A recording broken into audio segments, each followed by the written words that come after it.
What if I told you there's one simple thing you could do to improve your steep turns?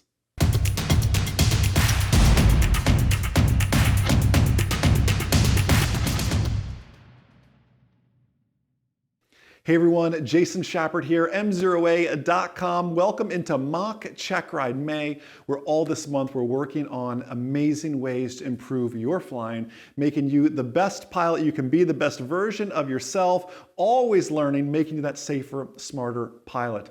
A big part of that, since it's the year 2023, well, it's the year of 2-3 Mike Zulu. We are giving away something each month, and this month we're giving away a one-on-one mock check ride with myself. It'll be via Zoom. I'll prepare a special mock check ride just for you. So if you have a check ride coming up, right, in the coming months or even, a few 6-7 months out, that's okay. I'm gonna make a custom check ride just for you. You can enter to win at MzeroAcontest.com. MzeroAcontest.com. I'll reveal the winner in a big live stream towards the end of this month. Well, today I want to talk to you about steep turns. Then I want to take you into the airplane. I'll show them a little bit. Then I want to come back just to share a little bit more and even some written test prep style questions related to steep turns. So I know we said mock check ride, but we're going to go much beyond that. And actually, I really want to focus today on the idea of commercial pilot steep turns. Private pilots, don't tune out. This is going to help you a ton. But I want to focus on commercial maneuvers because I feel like sometimes we focus so much on private, so much on instrument. My commercial, applicants, my CFIs might feel neglected a little bit. We do have an amazing commercial online ground school and fundamentals of instructing as well. So that content's there for you. But why are commercial steep turns more difficult? Well, think about it. You're pursuing a greater certificate. You're looking to carry passengers, not just carry passengers, but carry passengers for hire. You need to be refining. We should always all be refining our pilot skills. Now, the differences though between private pilot steep turns and commercial pilot steep turns, it sounds small. In fact, it's just in the degrees of bank really that we're going to focus on here today. A commercial pilot steep turn is done to 50 degrees of bank, as opposed to a private pilot, according to the ACS, is only done to 45 degrees of bank. And that sounds so insignificant, but I'm telling you, it makes a big deal. And there are some other differences. I want to remind you to go back to the ACS to check that out and learn a little bit more. I know it's only 5 degrees, but in those 5 degrees, think of how you've seen that load factor chart. You can think about how that higher load, that G-force, really becomes exponential. So 5 degrees is a big deal. Plus there's that additional loss of what we call the vertical component of lift. There's that additional back pressure or pitch up or increase your airspeed. There's a strong tendency for the airplane itself, not the pilot, but for the airplane to want to overbank. By the way, you also increase your stall speed.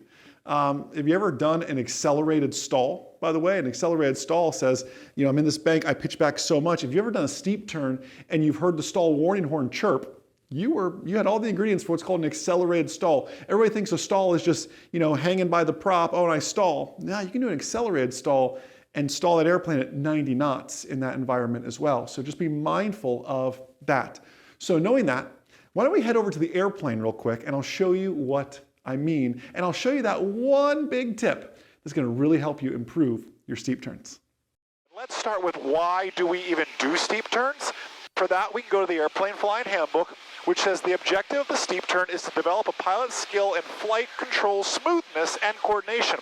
Also an awareness of the airplane's orientation of the outside references, division of attention between flight control applications, and a constant need to scan for hazards and other traffic in the area, which reminds me, step 1 is we need to knock out our clearing turns. Clearing turns are always done to the left first.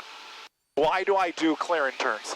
I do clearing turns, and why do I do them to the left here first? I do them to the left here first because in a perfect world, if I'm being overtaken, well, an airplane should overtake me, right? Passing me, over to my right so I don't blindly turn into somebody.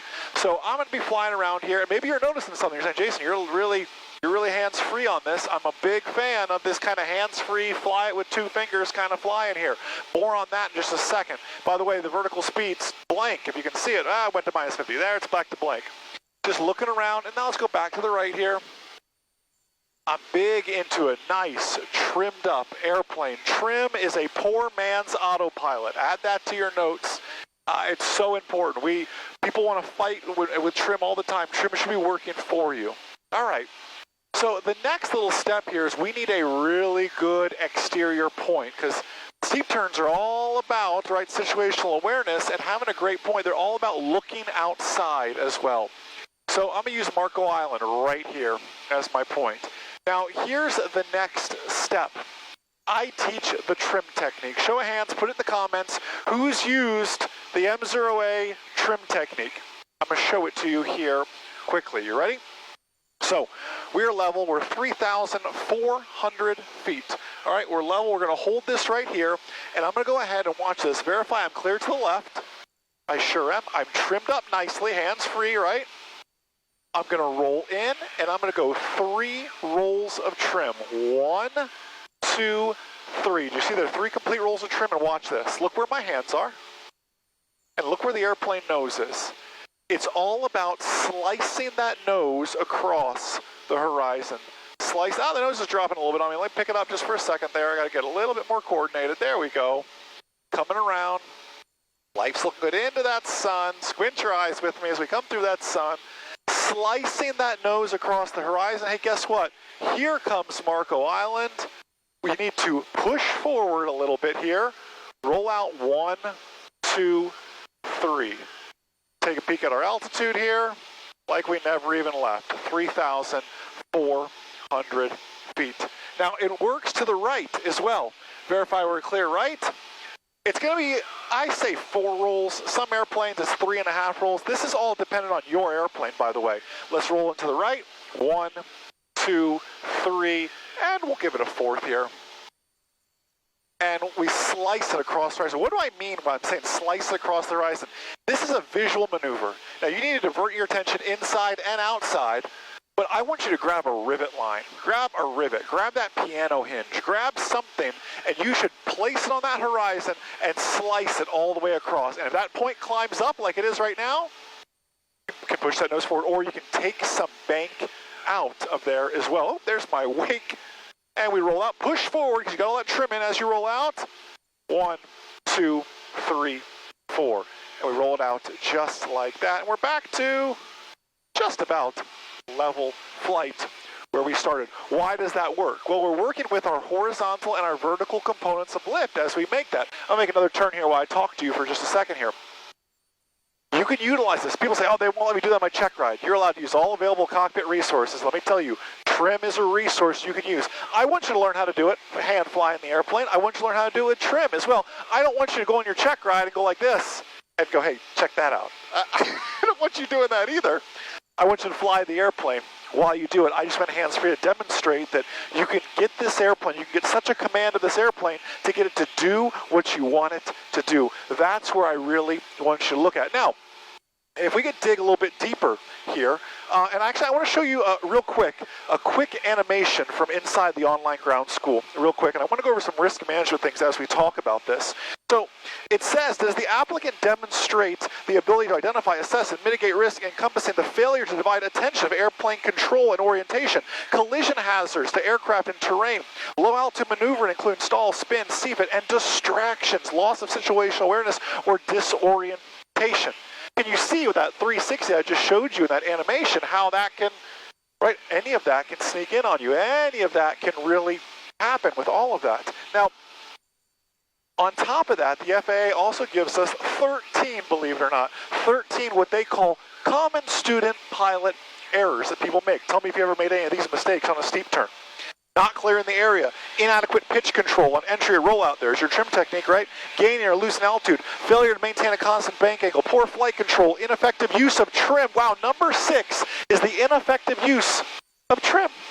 They even talk about trim. This is right from the airplane flying handbook. There's more though. Ineffective use of power, inadequate airspeed control, becoming disoriented, performing by reference to the flight instruments rather than visual references. Remember, looking outside like I told you. Failure to scan for other traffic, attempting to start recovery prematurely, failure to stop the turn on the designated heading. That's why I teach you to look outside. And in that quick video, we covered all of those things, right? Listen, steep turns are not as difficult as we make them sometimes. Yes, they're certainly a challenging maneuver, but they're not as difficult as we make them out to be. So what'd you think? Pretty cool. I'm telling you, using some trim. And one thing I didn't mention, go into as much detail in the airplane as I wish I could here, is that trim is going to vary between airplane to airplane. I used to fly those old Cherokee 140s that had like the lasso trim. Anybody know what I'm talking about? Where you had to spin it. It was on the roof, literally. So you got to think about that. It's different if you try to do it with electric trim. That's a little more challenging. So you need to know and realize that. Now, I want to switch gears a little bit here. What kind of turning type questions, steep turns or just turns in general, are you going to see on your written test? I know this is mock check ride geared. I know this is helping you with your maneuvers for your check ride, but we all have to pass our written test too. I pulled out 3 questions I thought were super interesting and very much real world and relatable for you. Here they are. The question says, to maintain a standard rate turn as the airspeed increases, the bank angle of the aircraft will need to, should it increase? Should it decrease? Should it stay the same? If you answered increase, you are absolutely right. How about this one? To maintain altitude during a turn, the angle of attack must be increased to compensate for the decrease in the, I'm not going to give you options here. Let's see if you know it. The answer is the vertical component of lift. Last one. Hey, why is it necessary to increase back elevator pressure to maintain altitude during a turn? It's to compensate for the, see, this is exactly why we use trim in steep turns, or I like to use trim in steep turns. You're compensating for the loss of the vertical component of lift. Look at that. In one video, we did some maneuvers, we did some check ride prep, and we did some written test prep as well. If you love that, leave me a comment down below, and don't forget MzeroAcontest.com if you want to win. If you want to see inside the online ground school as well, don't forget we have a full online ground school, private, instrument, commercial, and fundamentals of instructing. Head over to MzeroAtrial.com to check that out and learn more. Have a blessed, abundant, outstanding rest of your day, and most importantly, remember that a good pilot is always learning. Have a great day, everybody. See ya.